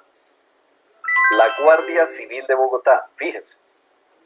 Ni siquiera es la policía, es la Guardia Civil al estilo español. Si ustedes no conocen, algún día o alguno de sus conferencistas que quiera que de pronto inviten, la doctora Cristina de España les hablará porque España tiene Guardia Civil, Colombia no tiene Guardia Civil. Pero en esa época el presidente Marroquín entonces crea esa Guardia Civil para Bogotá. Su única misión, ¿cuál era? Velar por la seguridad presidencial. Y la segunda, de forma marginal, mirar a los bogotanos si les pasa algo, cómo previenen los delitos, etc. ¿Qué hicieron en esa época para irle dando un engranaje a la policía? La bifurcaron, dos cuerpos. Un cuerpo, Guardia Civil, y el otro la denominaron Guardia Nacional, porque recuerden lo que yo les señalaba, que esta Policía Nacional de Colombia se construye en el día a día porque no teníamos los expertos que permitieran o que tuvieran los conocimientos suficientes para darle esa visión que requiere una Policía Nacional para un país. Esas dos, la Policía Civil y la Guardia Nacional, la Guardia Civil y la Guardia Nacional se unen después, y a esa unión, digamos, de las dos, la llaman Gendarmería Nacional. Es decir, volvimos al esquema francés de darle ese nombre de gendarmería. Ustedes recuerden siempre que la categoría policial de los franceses se llama gendarmería. Al pasar la guerra de los 1000 días, esta que le he venido señalando, entonces los gobernantes se preocupan, ya les preocupa algo. Nosotros en Colombia y aún hoy por hoy no tenemos un Estado-nación propiamente. Nosotros no hemos logrado configurar la nacionalidad colombiana. Entonces, en esa época era peor, pero los gobernantes se dan cuenta que lo primero que había que hacer era configurar el Estado-nación para evitar que el territorio se perdiera, así como había pasado con Panamá, y que los ejércitos privados, esos que se crean en las regiones, se siguieran consolidando. Entonces dicen, debemos crear un ejército nacional, un verdadero ejército nacional. Y es así como hacia junio de 1907, ya en el siglo XX, en los primeros años del siglo XX, lo primero que se hace que es crear una escuela militar de cadetes. Y se crea en Bogotá. Dice, mire, si vamos a crear un ejército nacional, tenemos que crear una escuela donde se forme ese ejército nacional. Entonces se crea una escuela naval en la ciudad de Cartagena, que queda en el Caribe, y se crea una escuela superior de guerra. Y se creó paralelamente la Gendarmería Nacional, que integra el cuerpo de policía de la capital y las policías departamentales, y otra vez vuelve y se dice, oye, Marcelino Gilibert, ¿recuerdan el personaje que les dije que habían invitado? Marcelino Gilibert, usted que está desocupado en Francia, véngase para acá porque otra vez requerimos de sus conocimientos para que nos restaure la Policía Nacional. Hacia 1909 es derrocado uno de los gobiernos que existían aquí en la República, que era el gobierno del general Rafael Reyes, y el nuevo general que asumió el poder, porque eso ahí era de general a general, suprime esa Gendarmería Nacional, es decir, donde estaba la policía, y mediante un decreto que es el 591 de 1999, es lo que hace que es, faculta a los gobernadores nuevamente para que organicen su servicio de policía. Es decir, lo que habíamos ganado, fíjense ustedes, en ir creando un escenario para crear una Policía Nacional, vuelve y se desconcentra, vuelve y se ramifica, se rizomatiza, se vuelve disperso en el mundo, entonces en el mundo colombiano, y volvemos a tener 32 policías departamentales. Entonces, Desde ese momento, digamos que la policía de la capital pasó a ser otra vez una policía de la capital de Bogotá, se le adscribió nuevamente al Ministerio de Gobierno, recuerden que ya habíamos avanzado al Ministerio de Defensa, y comienza una proliferación en este país de códigos de policía. Código de policía del estado, del departamento de Boyacá, el Tolima, del Atlántico, de Santander, etcétera, y códigos municipales, porque las asambleas, que son los órganos legislativos departamentales, y los consejos, que son los órganos legislativos municipales, hacían sus propios códigos de policía. Entonces los comandantes de policía, ¿quiénes los nombraban los comandantes de policía para que ustedes hagan? Perdió el sentido de la carrera policial. Los comandantes de policía pasaron a ser elegidos ¿por quiénes? Pues por los jefes políticos, por los líderes de los partidos políticos, gravísimo. Dependiendo de quién estaba en el poder. Entonces, por ejemplo, si usted quería ser director de policía, pues ser amigo del político de turno, y a uno lo nombraban director de policía. Tuviera o no tuviera la formación, entonces así. Volvamos al intento para ilustrarles, porque ya no me quedan sino 25 minutos y creo que alcanzamos. ¿Cómo se desarrollan esos intentos de descentralizar la policía? Como la policía de Bogotá era la de mayor credibilidad, siempre las grandes ciudades la de mayor credibilidad, se le asignaron entonces, dijeron, mire, la policía de Bogotá, para ir ganando terreno vamos a crearle una serie de servicios, se le dice aquí. ¿Cómo qué? Por ejemplo, nosotros tenemos minas de esmeraldas en Boyacá, entonces enviamos un servicio especial que cuide las minas de esmeraldas en Boyacá. En esa época teníamos un problema con los lazaretos. Los lazaretos eran lugares donde enviaban a las personas que tenían enfermedades gravísimas y habían hospitales, entonces habían dos lazaretos, Agua de Dios y Caño del Oro se llamaban. Enviamos a los policías a que cuiden los lazaretos, pero a los policías de Bogotá iban en servicio. Nosotros tenemos unas salinas muy importantes en una ciudad que se llama Zipaquirá, cerca de Bogotá. ¿Quién cuida las salinas? Misión especial, Policía de Bogotá. Unas cárceles, las cárceles famosas de esa época, famosas no porque, digo famosas es porque eran las cárceles de la época, más que por cualquier otra cosa. Las cárceles de Bogotá, de Tunja, Pamplona, Manizales, Popayán, Santa Marta, Santa Rosa de Viterbo, que eran las clases como colocadas estratégicamente del país, ¿quién las va a cuidar? La Policía de Bogotá. Observen ustedes que eso que en apariencia se ve como algo funcional de mejoramiento del servicio, sin embargo hizo posible que la policía de Bogotá se fuera posicionando en las regiones. Porque claro, en la provincia la gente siempre pensaba, decían, mandaron a los policías de Bogotá, esos deben ser unos duros, unos que saben, competentes. Pero como les he dicho, eran unos incompetentes porque hasta ahora se estaban formando. No tenían la formación que se requería. De 1910 a 1930, entonces se crean y se fomentan las policías departamentales. Fíjense que son 20 años que se volvió a implementar la policía departamental, pero con un ingrediente adicional, que es que la policía de Bogotá ofrecía servicios a las policías departamentales. Volvemos del 30 al año 46 para que ustedes me hagan seguimiento. Yo los voy a llevar hasta el año 62 aproximadamente, pero van a ver lo interesante, cómo se consolida este proceso que no fue pacífico, fue toda una lucha.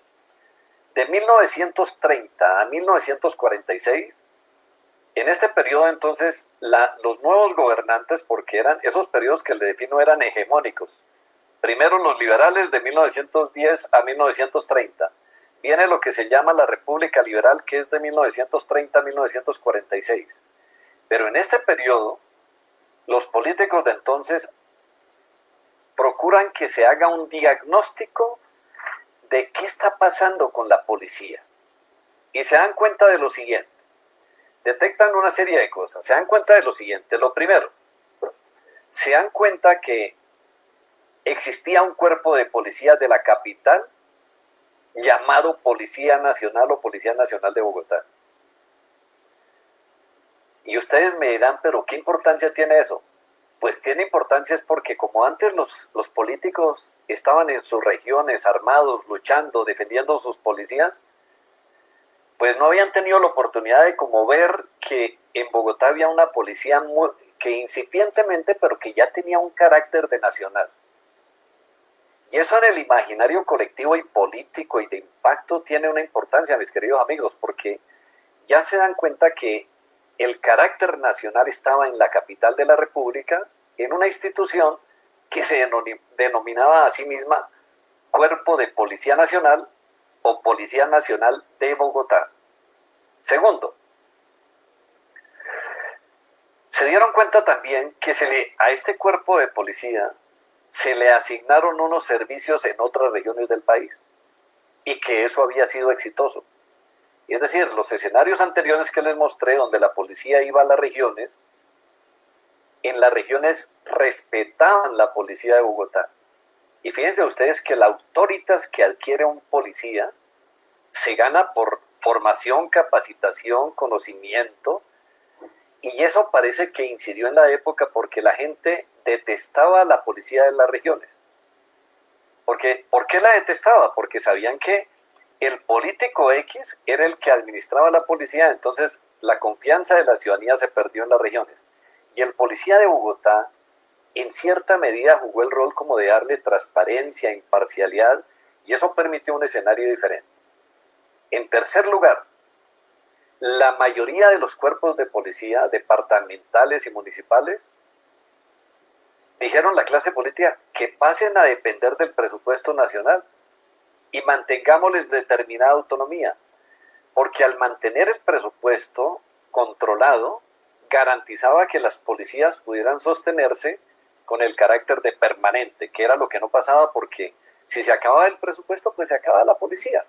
Aquí queríamos los colombianos que ese carácter se fuera, digamos, manteniendo y consolidando en el tiempo. Y el punto cuarto,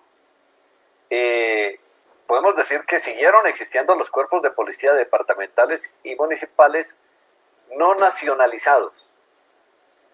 Es decir, algunos políticos en la región dijeron, no, el centro nos quiere quitar el poder, entonces mantengamos nuestra policía, y se aferraron a eso, y al lado, digamos, paralelamente mantuvieron unas policías por un poco de tiempo, porque ellos consideraban que les estaban quitando el poder.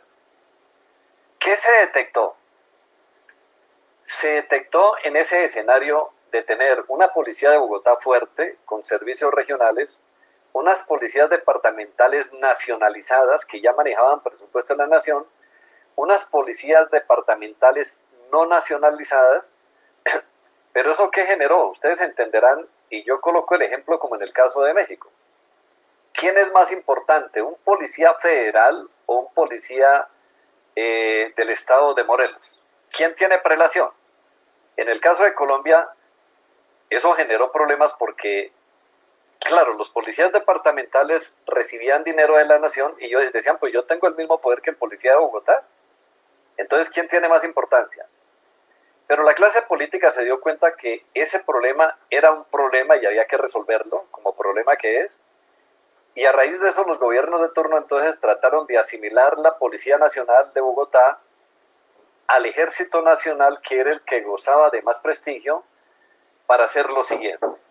Claro, como lograr un consenso en cuál era la policía, yo me imagino en la época, lograr un consenso de cuál era policía más importante, si los bogotanos o los de afuera, hizo posible precisamente que se pensara entonces en la posibilidad de hacer algo, y eso algo correspondió a hacerlo con el Ejército Nacional, que era el que tenía mayor autoridad. Ese Ejército Nacional, entonces, hicieron lo siguiente. Primero, expidieron un decreto hacia 1936 y dicen que la policía es una institución de carácter civil, pero le agregan algo muy importante. Dice, con régimen y disciplina militares. Claro, tenían que ir consolidando hacia el movimiento nacional. Que se rige por una legislación especial, sí, la van a hacer, y a falta de ella por el derecho común. Se autorizó algo muy importante, que los comandantes de policía fueran los comandantes del ejército. Por una razón, porque ustedes entenderán que los dirigentes políticos eran los comandantes de policía, Y esos no tenían ni idea de policía, solo sabían de mandar matar a los adversarios o encarcelarlos o perseguirlos, pero no sabían ni siquiera de derechos. Y por supuesto, entonces aquí ocurrió un fenómeno que algunos critican negativamente, que es que como los comandantes del ejército eran los comandantes de policía, entonces los comandantes del ejército se volvieron políticos, porque si el gobernante de turno era liberal, ellos eran liberales, y si era conservador, se volvieron conservadores, y eso dañó un poquito la institución, en su imagen, pero para que me lo tengan presente. Hacia 1940, entonces ya se decide crear una escuela de formación policial. En Colombia se crea, y a partir de aquí cambia la Policía Nacional de Colombia sustancialmente, porque las escuelas de capacitación de la policía, me atrevo a decirlo y lo digo con conocimiento de causa, de que son de las mejores de capacitación de formación en el mundo. Puedo decir que son muy competitivas y están en un horizonte que vale la pena resaltar. Y de hecho esta escuela que les voy a mencionar, si algún día tienen la oportunidad, y doctora Cristina, pueden a través de los gobiernos de México y Colombia, pueden enviar policías a capacitarse ahí en la academia de la escuela de cadetes que les voy a mencionar, porque es una de las, de hecho ahí se capacitan policías de distintos sitios del mundo. Ustedes van a tener la oportunidad de vivir. Entonces en 1940 se crea la Escuela de Cadetes de Policía General Santander, y allí se empiezan a formar, ahora sí, óiganlo bien, aunque con las etiquetas de los oficiales del ejército, a los oficiales de policía, a los suboficiales de policía, investigadores de policía, agentes de policía, y se empieza a darle una formación nacional. Es decir, allí ya se empieza a hacer una verdadera academia de policía. Entonces fíjense ustedes que a partir de 1940, por eso yo quería hacerles un recuento para que vean que la construcción de un discurso sobre la policía no es fácil, que se construye en la nacionalidad con los diferentes estamentos y en fin. Entre 1942 y 1946 se reglamentó el escalafón de los oficiales, eso que alguien preguntaba por las redes. Entonces dijeron, bueno, a los policías antes les pagaban los gobernantes como querían. No, dijeron, de ahora en adelante el policía tendrá el mismo escalafón de los oficiales y suboficiales del ejército. Los asimilaron en sus salarios y prestaciones, y entonces eso benefició a la Policía Nacional porque le empezó a dar un sentido de decoro profesional, de decoro laboral y de decoro institucional.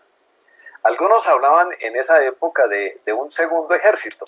Ustedes entenderán por qué, porque los comandantes de los policías eran comandantes del ejército. Entonces decían que era como la segunda policía, pero lo decían jocosamente porque pues no era fácil en un mundo de esa época entender cómo era el perfil de lo que se avecinaba para la Policía Nacional.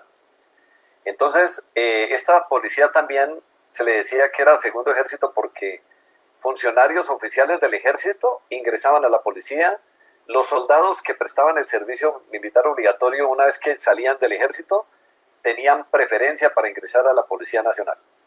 Ese periodo termina más o menos hacia 1948.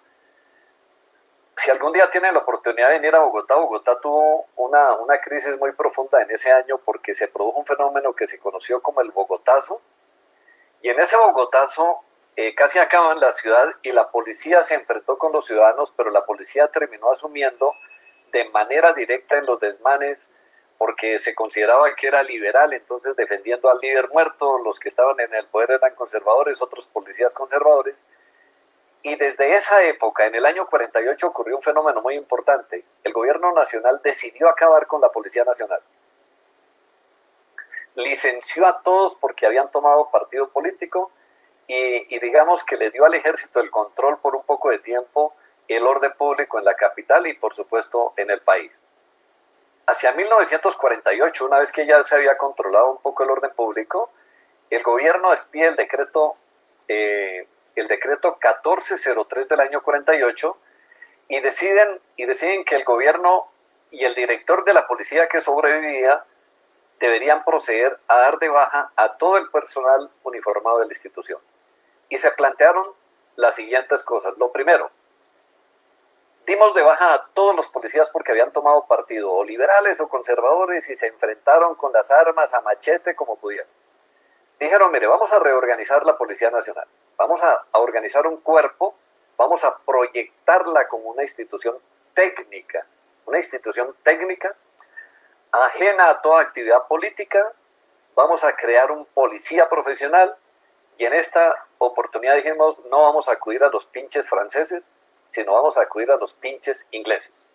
Entonces, la policía inglesa, lo digo jocosamente, pero los ingleses no conocían la idiosincrasia nuestra, pero consideraron y trajeron una comisión inglesa para que se reorganizara la policía. Entonces, con esa comisión se empezó a trabajar en una policía nacional, pero hacia 1953 nosotros tuvimos un periodo de una dictadura militar.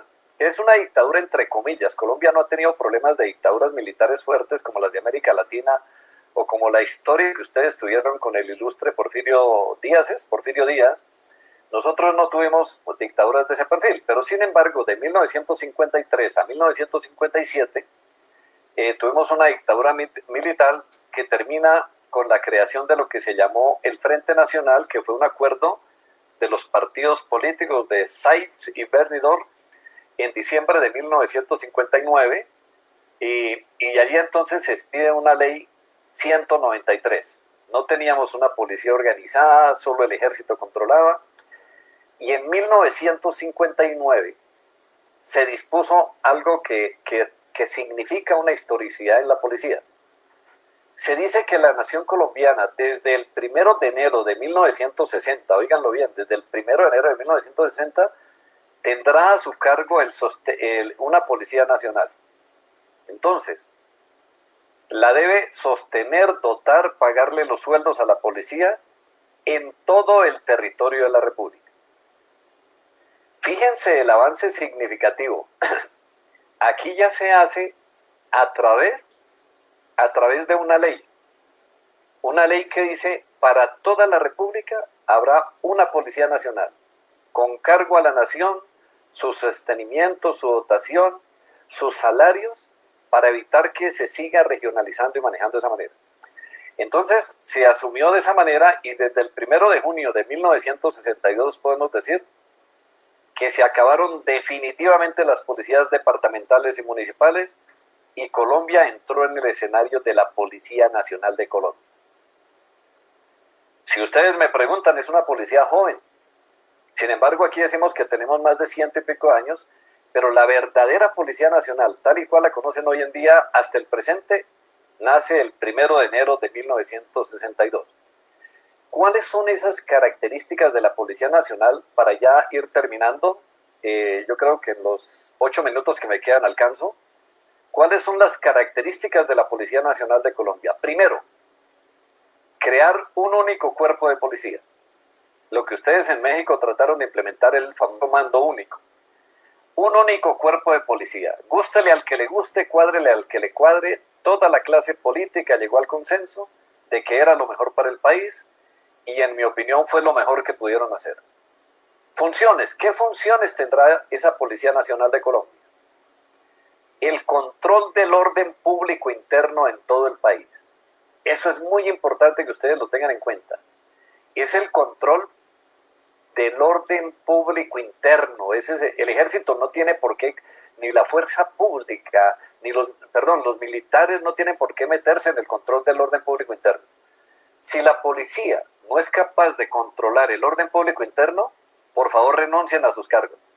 ¿Sí me hago entender? Porque esa es una garantía de los ciudadanos. Es decir, pero si el ejército no tiene por qué hacer ese tipo de cosas, así tenga mayor respeto, mayor credibilidad, su misión es otra. Entonces, lo que ustedes deben tener claro es que una policía es para eso. Y en segundo lugar, desde esa época se denomina Policía Nacional de Colombia. No volvimos a hablar de policías departamentales, de gendarmerías, nada de eso, ni de serenos. Policía Nacional de Colombia, y la etiqueta no se ha cambiado. Pueden haber cambiado, se puede haber transformado la institución, pero no. Segundo aspecto que es bien importante señalarlo en el día de hoy. La Policía Nacional de Colombia es de carácter centralizado. ¿Qué significa eso? Que su presupuesto está a cargo de la nación, que sus salarios, las armas, los implementos, las prestaciones sociales, todas las demás cosas que se requieran, se deben exprimir, extraer del presupuesto nacional. Tercer elemento, profesionalización. En adelante, quien quiera ser policía es un verdadero profesional de policía. En Colombia el policía no es simplemente policía, es un profesional de policía. Cuando sale de las escuelas de formación, se le da su título que tiene reconocimiento en el esquema de educación superior de que es un profesional en la administración policial o en el servicio de policía. Se crearon más escuelas de formación policial para preparar a los miembros de la Policía Nacional de Colombia y con ese propósito.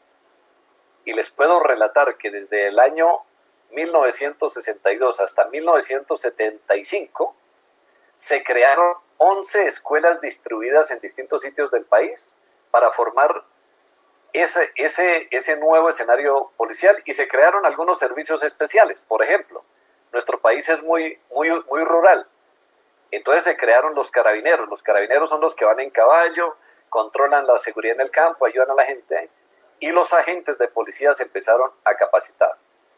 Hasta el año 1978, es decir, 3 años después, se crearon otras especialidades de la policía. Las escuelas se fueron creando por especialidades para poderle servir al país eficientemente. Se creó policía vial para controlar el tráfico, ya era mucho más pesado. Policía de protección de menores, policía de ferrocarriles. Nosotros teníamos ferrocarriles, ahora ya no, pero se creó. Teníamos una isla, prisión Gorgona, como ustedes, la isla María, si mal no recuerdo, y allí teníamos policía en la Gorgona especial. Se creó una policía de guías y adiestramiento caninos, que es también una policía famosa. Cada vez que hay terremotos en el mundo, la policía de Colombia se va con sus perros, ayuda, es muy bien formada. Policía de granaderos, policía de turismo, policía de actividades judiciales, antimotines, policía portuaria y policía de operaciones especiales para prevenir los delitos de secuestro y extorsión. Llevamos 3 elementos y ya la policía va configurándose. Cuarto elemento y último. La Policía de Colombia en adelante tiene una organización definida. Una organización definida es que desde que se creó esa organización, desde el año 62 se ha mantenido, ha sido permanente, sólida. Ha pasado los gobiernos que hayan pasado, hemos tenido cualquier cantidad de gobiernos, y eso habla bien de ella. Es una institución que obviamente aquí ustedes no me vayan a hacer preguntas de orden ético ni moral o si la policía actúa correctamente en todos los casos, porque somos personas humanas y los policías, pues yo puedo hablar que la institución es muy noble institucionalmente, que tiene unos valores, pero también hay policías que desdibujan la imagen institucional, pero en eso ese no es el motivo de esta charla, por eso no me referiré. Pero lo que sí puedo señalar es que el hecho de que haya sido una organización definida la separó del conflicto bipartidista. Es decir, la Policía Nacional en adelante, desde el año 62, no le interesa quién suba al gobierno, la policía respeta al que esté en el gobierno. Y les puedo mencionar, en el caso de Bogotá hemos tenido gobiernos de izquierda durante 3 mandatos, y la policía está al servicio del alcalde. Y la gente puede decir que la policía es de derecha, no. La policía sencillamente obedece al alcalde que está de turno, obedece al presidente que está de turno y obedece al gobernador que está de turno. El gobernador que asuma, la policía no le interesa si es liberal, conservador, de la Unión Patriótica, etcétera, sino que simplemente se acomoda. Segundo, se le adscribió hoy en día al Ministerio de Defensa, pero eso tiene un ingrediente importante, porque el Ministerio de Defensa lo administra un civil. Puedo ser yo, por ejemplo. Actualmente, de hecho, el ministro de Defensa no tiene ni idea de qué es la Defensa Nacional, pero como es un político, se le nombra, es un político además. Entonces, cualquier político puede ser ministro, pero el ministro solo es el ministro de las relaciones políticas del ministerio y de la policía, pero él no, las operaciones las hacen los expertos, los técnicos, estén los que estén y le sirven y le dan las orientaciones al ministro. La policía se dejó como un híbrido precisamente para quitarle la posibilidad de que los políticos la manejaran. Es decir, está en el Ministerio de Defensa, pero se aclaró que era un cuerpo civil, pero se evitó así de esa manera que los políticos la manejaran. Entonces, estando en el Ministerio de Defensa, se garantiza, digamos, en cierta medida, evitar que la policía pueda en un momento determinado ser de algún partido político. En tercer lugar, el siguiente aspecto que vale resaltar es que actúa como fuerza, es decir, la fuerza física es para mantener el orden interno y está supeditada. Mire, la policía es de lo más humilde en Colombia, tienen una buena formación, hacen parte de la carrera policial, pero siempre son obedientes con los alcaldes, gobernadores y presidente, que son las personas que ejercen el poder en el derecho de policía, independientemente del partido que pertenezca. Se trata de un cuerpo piramidal, jerárquico, vertical, es decir, que las decisiones que se tomen, obviamente, si un general da una orden, de ahí para abajo todo el mundo obedece. Y en las órdenes que se imparten, igual. La creación de la Policía Nacional de Colombia, quiero decir finalmente, que es la creación de un esfuerzo colectivo de las personas que participaron en todo este recorrido que les acabo de dar, y ese resultado no fue la creación de ningún genio, de ningún personaje, sino fue la construcción colectiva. Eso que haya estado en la tutela del ejército, que haya estado, sirvió porque el ejército ayudó a consolidarla. El pacto de las élites gobernantes que fueron aprendiendo que había que quitársela a los gobernantes regionales. El equilibrio de poderes, eso de que la policía mantenga su ecuanimidad en el transcurso de los gobernantes que ande, hizo que se le ganara el respeto. El aumento de la población también cambió, eso también la policía ha ido perfeccionándose.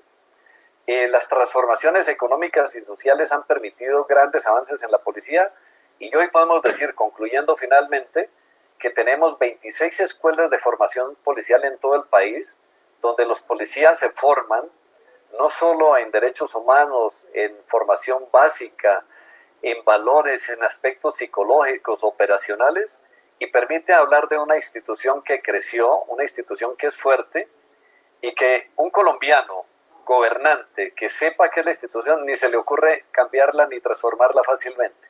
Es una institución que también ha crecido alimentándose a sí misma, es dinámica, y eso le ha permitido sobrevivir en ese escenario. Por esa razón, digamos, mis queridos amigos, y ya me pasé 2 minutos del tiempo programado, me permito dar por terminada esta charla, atendiendo, digamos, a que si hay alguna inquietud, con mucho gusto ya respondemos a las orientaciones de la doctora Cristina. Muchas gracias y espero haber sido lo más ilustrativo posible y que estos conocimientos les sirvan para la formación policial. Eso es muy importante, sobre todo cuando ustedes están en una academia como la presente, que reciban esa formación, porque ustedes encuentran en el caso colombiano una policía muy bien organizada, pero eso fue constructo de todo un imaginario, un ideario que se fue consolidando día a día, y hoy la tenemos de esta manera. Muchas gracias y quedo atento a las preguntas a que haya lugar. Muchas gracias. ¿Pueden brindarle un aplauso, por favor, al doctor?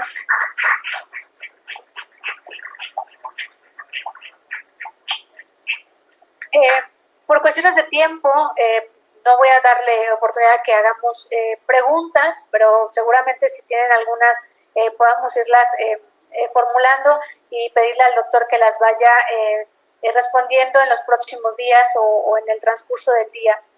Yo quiero agradecer directamente al doctor Omar Huertas. Él está justo en este momento desde su despacho en Bogotá. Él vive justo en el centro de Bogotá, a pocos metros de la plaza principal. Para nosotros el que él haya aceptado estar hoy con nosotros en una charla con ustedes es muy significativo. Nos ha dado un poco de su tiempo, de su conocimiento.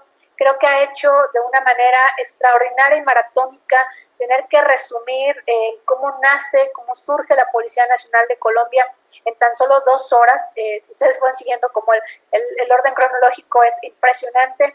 Y sobre todo para un poco tocando la parte final que mencionaba de ¿y a ustedes de qué les sirve o de qué les va a importar que hablemos de la Policía Nacional de Colombia en el ejercicio de capacitación que ustedes están haciendo?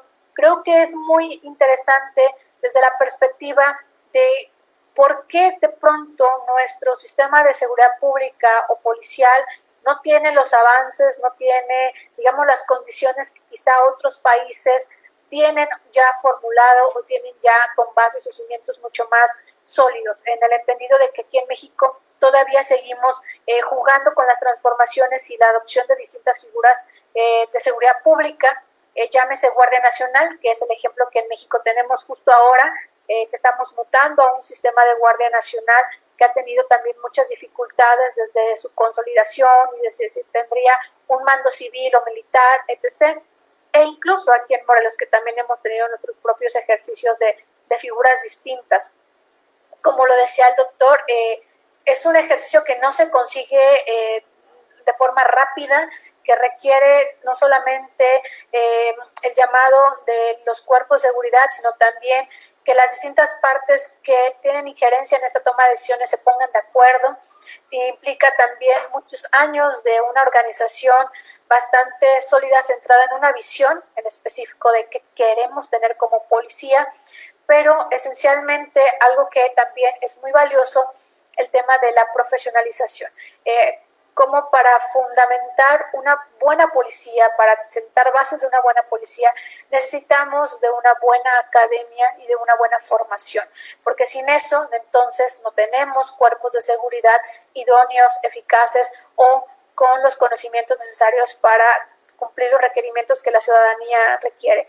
Y acá en esta academia, en la Academia Estatal, estamos haciendo un esfuerzo muy importante para que ustedes reciban capacitaciones cada día de mayor nivel y tener profesores, tener colegas, tener doctores en Derecho, doctores en Criminología de diferentes países, como lo vamos a tener a lo largo de estas 10 semanas, créanme que hace parte de una profesionalización de calidad y hace parte de una formación que difícilmente en otras academias se pueden tener, porque eso requiere mucho recurso, requiere mucho esfuerzo y requiere de mucha voluntad, es decir, de que las personas encargadas de hacerlo pues realmente quieran que ustedes tengan pues expositores de esta calidad, de este nivel. Vuelvo a darle las gracias, doctor Omar. Sabemos que está con una agenda bien apretada, el doctor participa en muchísimos foros, da clases en la Universidad Nacional de Colombia, hace parte de redes internacionales de otros colegas que a su vez realizan otro tipo de actividades académicas o de enfoque investigativo, y entonces sabemos que el que esté usted aquí pues es para nosotros pues de mucha valía. Me permito pedirles nuevamente un aplauso. Con eso vamos a cerrar nuestro primer día de sesiones. El día de mañana vamos a tener otra sesión con el doctor Raúl Cadena, que también estaba siguiendo la transmisión en vivo. Entonces, doctor, pues le pediremos que también usted, si puede, en la medida de sus tiempos, seguir también con nosotros en las próximas semanas. Y los compañeros van a estar aquí de manera, algunos de manera permanente durante muchas otras semanas más, otros están una semana y se reintegran a sus actividades. Pues un saludo afectuoso, doctor, desde Morelos, desde Alpuyeca, municipio de Xochitepec, y nuevamente a la orden. Doctora Cristina, si me permite, quiero expresar mi agradecimiento, ¿verdad?, por la invitación. Lo hice con mucho gusto. Les deseo los mejores éxitos. Me gustaría también estar atento, porque este sería un aprendizaje, pero el mundo de hoy nos colocó también en un escenario sobreocupado. Andamos sobreocupados. Entonces mentiría si les digo que los acompaño. Les deseo los mejores éxitos y ojalá tengamos la oportunidad de en un momento posterior compartir. Muchas gracias, y el aplauso es realmente para ustedes, que celebro que reciban una buena formación y sobre todo que la apliquen en su vida cotidiana. Muchas gracias y hasta pronto. Gracias, hasta luego. ¿Le puedes apagar, Iván, por favor, primera sesión? Gracias, doctor. Nos vemos pronto. Con mucho gusto. Hasta luego, doctora.